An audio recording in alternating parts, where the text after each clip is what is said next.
All right, so I'm here today with Mr. Smiley. He is a lawyer, and I was just wondering if you would like to tell us a little bit about yourself and what it is you do, and yeah. Yeah, happy to do that. I'm an attorney in Pennsylvania and also practice in New Jersey. And part of what I do that's somewhat different from what a lot of attorneys do is I represent media companies in connection with First Amendment issues, uh, such as defamation, but there are a whole host of issues that media companies encounter. I started out representing primarily newspapers, and currently newspapers are only a fraction of the media world. So a lot has changed over the course of my practice, including some of the issues that I have to deal with on a regular basis. Mhm. Yeah, and I think it's really cool how you've worked from newspapers and you've gone from more of a paper media distribution to just an endless swarm of people posting online to bigger companies, and you see that especially in the Gonzalez versus Google case, where you have just a massive corporation that is Google, and trying to fight the battle of one video leading one person in the wrong direction after hundreds of thousands of calculations and algorithms that would either push it to them or push it away from them or censor it or have limitations on the videos and who it could reach. It's just a tricky slippery slope for First Amendment freedom of speech, and then kind of having someone to hold liable, as opposed to just passing the buck on to not the person who had initially posted the video that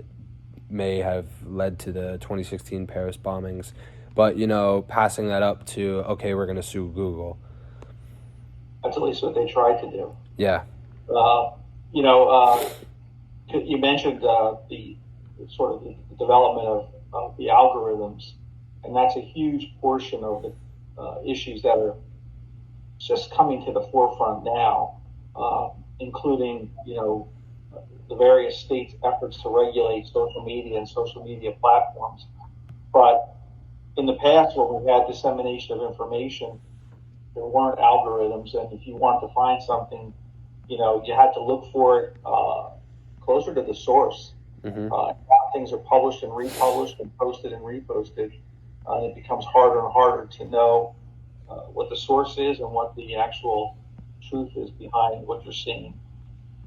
Yeah, absolutely. And I have some data from 2017 to 2023, and there is automatic flagging that Google uses AI to flag videos, whether it's for, profanity, they see obscene actions, or, symbols that are not approved. But then there's also some bias with that, where you see a symbol that might not be approved in the Western world, but say a different part of the world deems it as appropriate or something to live by.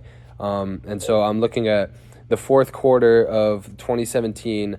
The automatic flagging system flagged and removed over 7.5 million videos on YouTube, while the people that are a part of the moderation team only were able to remove about 1.5 million. And so that drastic difference is humongous, as it's 6 million, it's 6 million plus videos. And Right. having that human touch is something that's important, but in order to get to that many videos and still have one slip through that cause senseless tragedies, it's so many people that have to do an amazing job. Yeah, it's very difficult, and you don't want to say, the human touch. There's an air of subjectivity there, but one of the things that you also mentioned is that symbols across the board aren't universal, and what people see visually and hear isn't heard and seen in the same way. And surprisingly, outside of this country, the ideas of free speech are not anywhere close to what we live with on a daily basis in the United States. And in that regard, I think we're kind of spoiled because we grew up in an atmosphere where we're taught that everything we hear isn't true. And we should question the source. But other countries think if if it's on television or in the media, it's true because that's what they've been taught from being kids, and grow up and don't challenge authority and don't question things. So you have the different filters that people individually employ, and on the one hand, the universal nature of the internet allows people to see things they wouldn't see otherwise. But on the other hand, they don't always have context for what they're reviewing. Yeah, and I think that's something that's really difficult for, viewers, especially in the United States, to kind of understand. There's so many news outlets, either legitimate or illegitimate, that, come across our face every day. You have, when I first saw, like yesterday, it's April 12th today, but yesterday I saw that, O.J. Simpson had passed away. And when I first read it, I didn't believe it because, it just seemed sort of random to me. And that's something that I look back at it and I'm like, that's kind of scary. Like I had to Google whether some person like had died in order to believe it, and then fact check with like 5 sources, as opposed to, seeing it, believing it, and then kind of like reacting from that. And I think that's just a really different issue that, that wasn't a question that you had to ask yourself, I don't think, like 30 years ago. Absolutely not. I think, especially in the United States, the media was generally held to a high standard by itself. And if you read it in what we consider today to be called the mainstream media, it was legitimate and it was taken at face value as being accurate. It was very rare that things happened that were reported inaccurately. And when it happened, it was because of hubbub. And you may even remember or have heard about some period of time in the past when Orson Welles did a radio broadcast about being invaded by Mars. And people heard it. It was a radio play, but people heard it on the radio and dissected it as news and thought the country was being invaded by Mars. Yeah. So how we've changed. You have to check things, make sure they're accurate, because there is no guarantee anymore, because there's so much access and so much ability for people to put information out there. Yeah, it's a wild time we live in. So I'm happy to, get a little baseline framework of what we're getting into a little bit today. So I'm going to start asking some of the questions that I had emailed you previously. So in your opinion, is it ethical for companies to pass the blame to the user in situations that arise like these senseless tragedies? Or should there be blame placed on the media platforms that hold these type of content? So that's interesting. The case that you were referring to, Gonzalez versus Google, involved a very unique situation because the plaintiffs there, the relatives of the victim of the violence in Paris, were seeking recovery under a very specific United States law that allows them to sue as the victims of terrorism. But they were trying to sue not the terrorists, but rather a media platform. Mm-hmm. And the court found, even at the early stage of the case, that they couldn't set forth an actionable claim. So in that case, I felt like it wasn't even a close call as to who would be held liable and whether the media platform could be held liable, because the act they referred to, one of the acts they referred to in the court's opinion, is the Communications Decency Act. And there's a section in there that says that the platform itself shall not be held liable. And that's really your question. Is that law correct, or should that law be maintained? Mm-hmm. And I think the recognition is that whatever the media platform is, and is really just a place for people to express their views, and not an absolute arbiter of what's true and not true, or what's believable and not believable, or what's right and wrong. So it's very difficult to hold the platform itself liable, because they're not holding themselves out like the New York Times and saying what we report is accurate. They're saying this is what people have posted. And as you said in your earlier comments, they try to filter it. They try to keep down inappropriate content as they deem it appropriate. Some of it's obscenity and pornography, and some of it's violence. But I don't think they have a moral obligation to do that. I think, again, coming from the American perspective, I think it's up to the viewer to select what you want to look at. and to view it the way you think, is appropriate, where you see something not accepted at face value, because now with the AI on the upswing, everything isn't what it appears to be. Mm-hmm. So you need to question it. I don't think morally or legally it's appropriate to hold the platform itself responsible. And certainly that's what the current law is in the United States. Yeah, and I really agree with your statement. There are some people in the community that don't, and I absolutely respect that. But I think especially from like a communitarian and ethical point of view, like if you were to look at those frameworks, you have a community that is together, that is YouTube, and that is the World Wide Web, and you have a lot of positive that comes from sources like sites like that. Like I'm on YouTube quite a bit, like watching, anything from college baseball highlights to, people play video games to, like, I don't even know, just like sports highlights or something like that. Like, Right. like top 10, best goals of the Premier League, like something like that, like trivial, that has no harm to anyone except for if your team gets scored on against. And then you have, sorry, you have the wide range of, like radical just straight violence videos. And I think there's more good from YouTube. There's more good being put out than harm, and I think that it is absolutely up to the user. And I think the blame should be put on the user for, because you don't just get fed, these radical Islamophobic videos where you have like bombings and stuff like that being live streamed from a GoPro halfway across the world. Like you have to actively look that up. Right. Like you have to look for that, and they look at the algorithm is so advanced that they take your search history from your other Google sites, and what you type on Google Docs and what you've looked up on your mom's computer in the same Google email. That's a whole other issue, but it's up to the user to come across that content and then act on it. So I think from a consequentialist point of view, it's case by case. Like you got to use YouTube in a responsible way, and that involves media literacy and online literacy, knowing what to do. Kind of just having your own values in place to look at this and be like, hey, that's not okay. I don't want to be a part of that, and move on with your life, sort of. And in history in the United States, the founding fathers' idea of freedom of speech was that there would be a marketplace of ideas, and people would exchange views.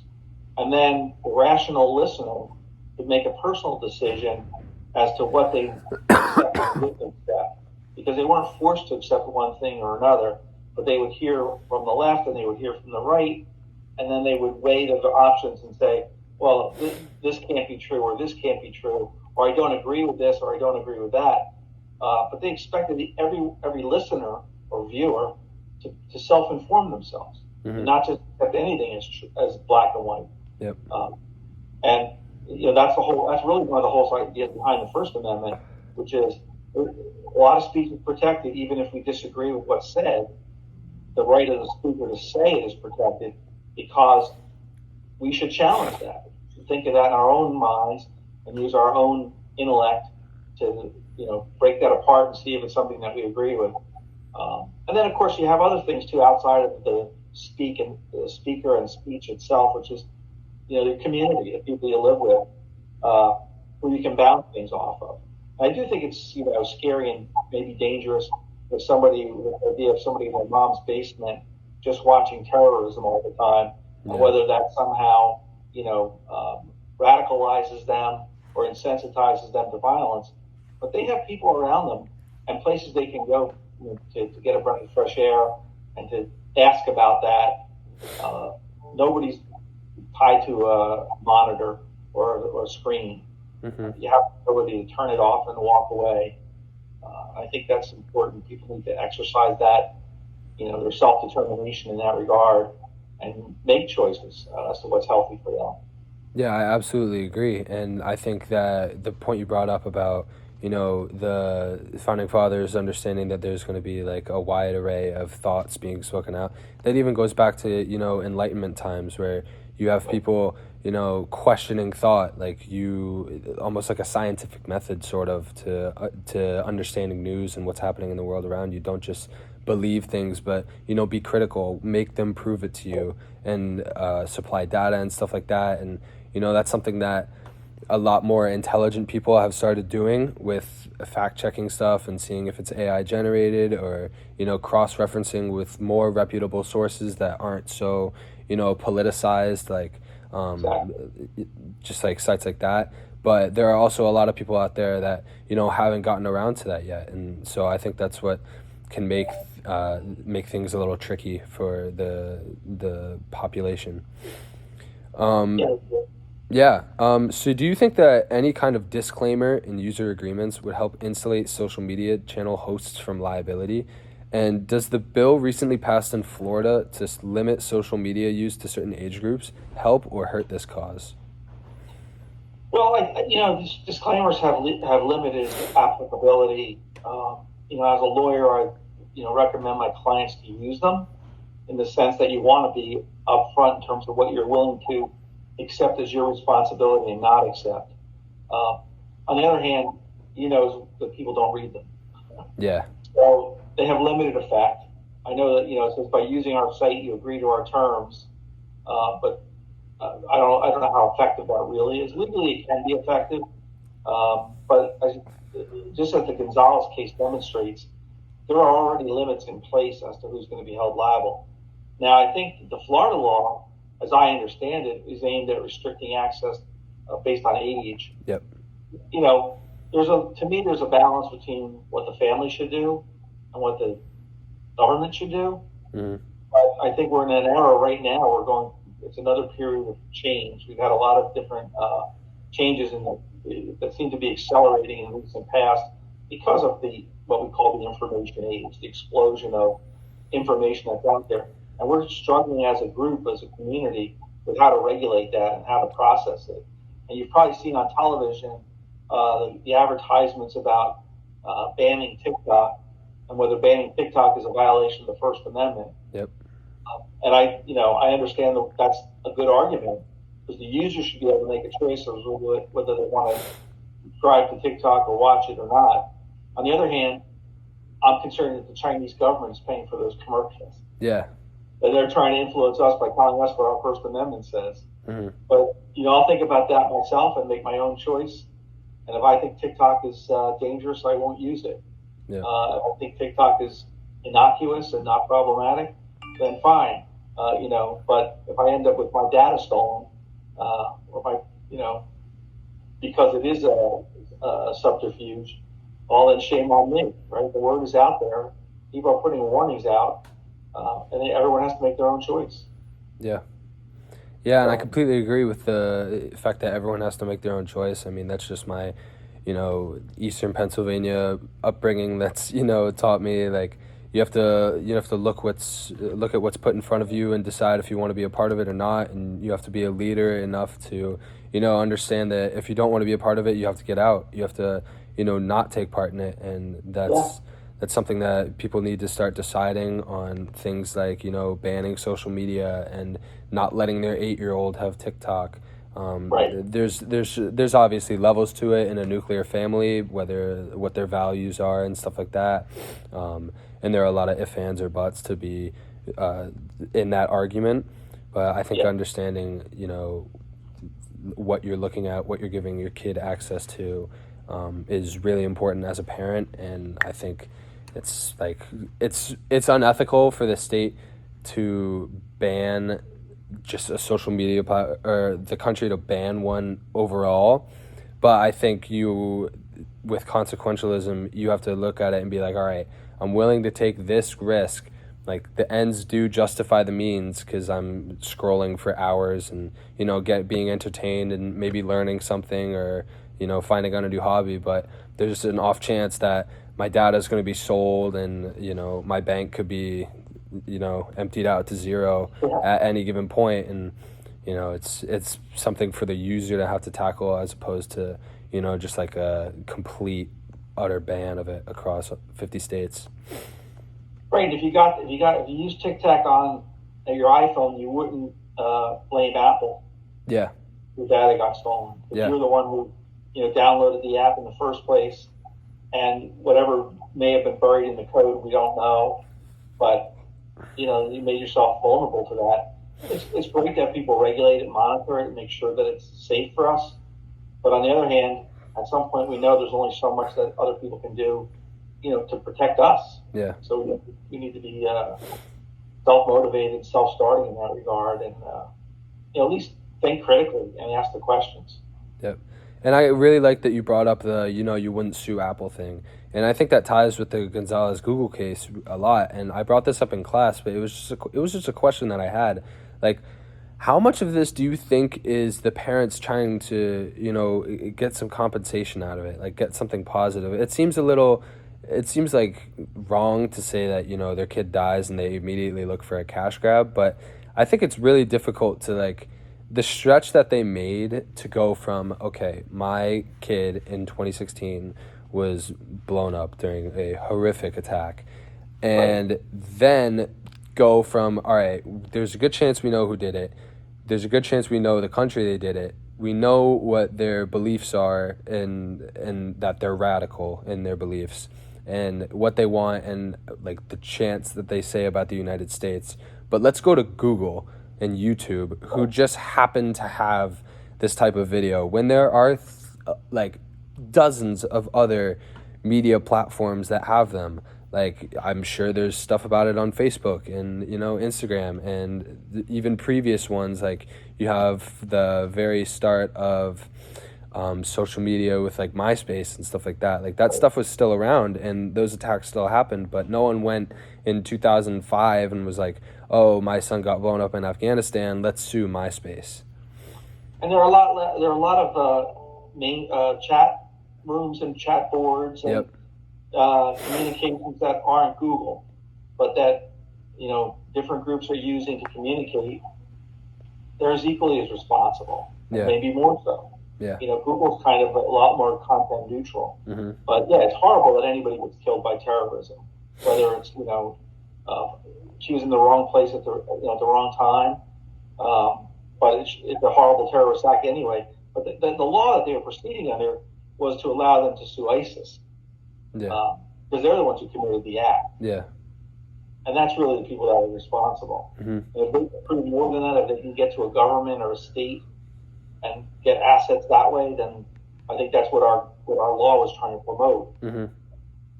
But not just opening the courts for every type of lawsuit you can conceive of and blame somebody else. Yeah. But it does get, and I see this as a lawyer in different contexts where people who are harmed by something or are very upset are looking to blame people. Yeah. And it gets easy to cast the net and say, oh, well, everyone's out to make money, so they're responsible. Mm-hmm. At some point, what we say in the law, the chain of causation breaks down. You just get too remote. And I think that's part of the thinking behind this kind of case. Even if you could prove something, it's going to be too remote. Like I said, there was no way to prove that there was that Google made a deal with ISIS. Mm-hmm. That was one of the factors they considered, and that's absolutely true. If you had that, maybe a different case. Mm-hmm. To speculate or to infer one just doesn't supply enough substance for there to be a lawsuit. Yeah, it just doesn't work in the United States to kind of like bring up conjecture and kind of just he said, she said when you're going against a multi-billion-dollar corporation. It's not going to go well. Or even if you're going against mom and pop, yep, a business, it's still not enough. Yeah, exactly. Same standards apply. Mm-hmm. Well, I want to thank you very much for your time. I really appreciate your input and your legal expertise that you brought in, kind of covering the First Amendment and going over some really important topics. I just want to thank you for your time. I know you're a busy man. Thanks. Happy to do it. It's my pleasure. Yeah, absolutely. Yeah, great to meet you. Thank you so much. You too. Have a good one. Bye-bye. You too. Bye.